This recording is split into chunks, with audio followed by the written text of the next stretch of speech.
Standard 10th unit 1 against the odds સામા પ્રવાહે.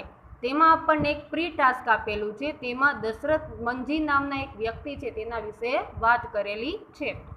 Dasharath Manjhi ran away from his home at a young age and worked at Dhanbad coal mines.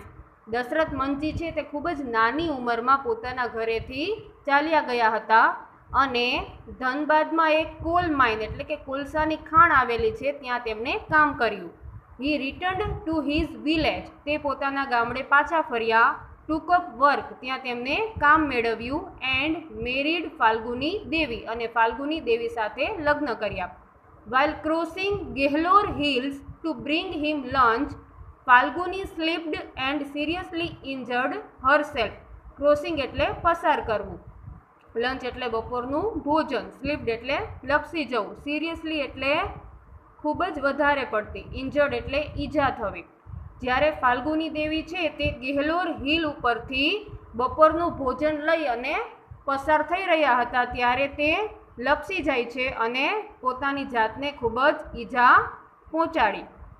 They could not reach her to the nearby hospital. Nearby એટલે નજીકની. તેઓ નજીકની હોસ્પિટલમાં પહોંચી શક્યા નહીં. Because there was no straight access to the town.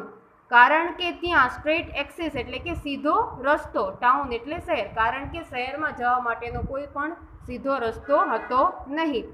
And which eventually lead to her death. અને આ જ કારણે ફાલ્ગુની દેવી છે તેનું મૃત્યુ થયું.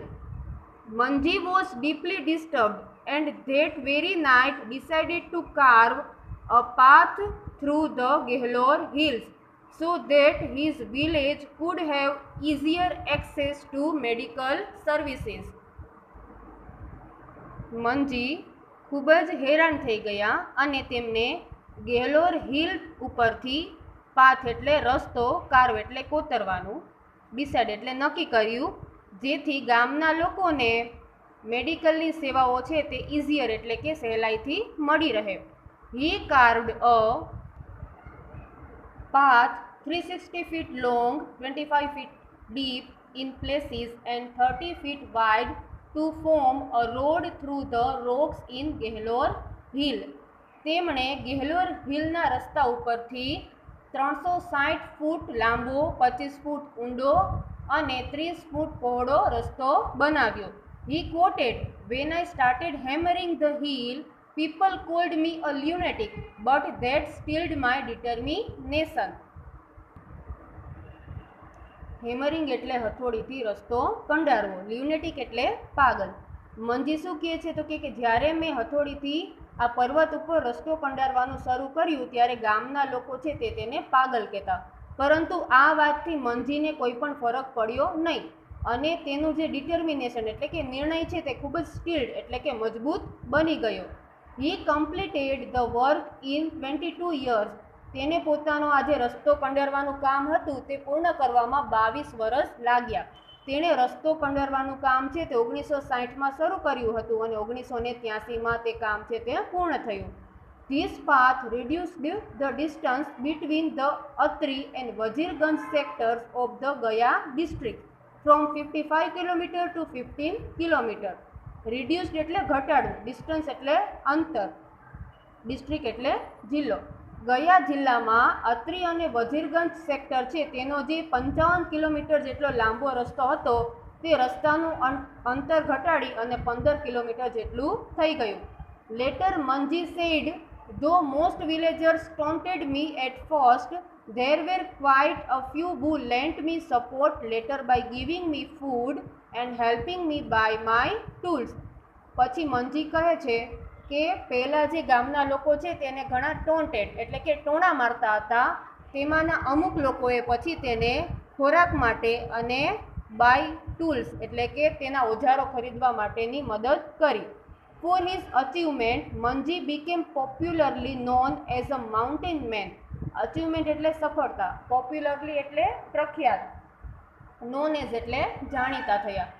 પોતાની આ સફળતાના કારણે મંજી છે તે માઉન્ટેન મેનના નામથી ખૂબ જ જાણીતા થયા. His name was also proposed by the Bihar government for the Padma Shri Award in 2006. Bihar government દ્વારા 2006ના વર્ષમાં તેનું નામ છે તે પદ્મશ્રી એવોર્ડ માટે મૂકવામાં આવ્યું. When a movie on his life was announced, મંજી was on his deathbed. મંજીના જીવન ઉપરથી જ્યારે એક મૂવી છે તે બનાવવામાં આવ્યું ત્યારે મંજી છે તે પોતાની ડેથબેડ એટલે કે મૃત્યુની પથારી ઉપર હતા. He put his thumb impression on an agreement and gave away exclusive rights to make a film on his life. Thumb એટલે અંગૂઠો, ઇમ્પ્રેશન એટલે છાપ, અગ્રીમેન્ટ એટલે કરાર. મૂવી બનાવવાનો જે આ કરાર એટલે કે દસ્તાવેજ હતો તેના ઉપર મંજીએ પોતાના અંગૂઠા વડે છાપ આપી અને આ મૂવી બનાવવાના જેટલા પણ અધિકારો હતા તે આપી દીધા. The mountain man was given a state funeral by the government of Bihar. Funeral એટલે અંતિમ ક્રિયા કરવી. જ્યારે મંજી છે તેનું મૃત્યુ થયું ત્યારે તેની અંતિમ ક્રિયા છે તે બિહારની જે સરકાર હતી તેના દ્વારા જ કરવામાં આવી.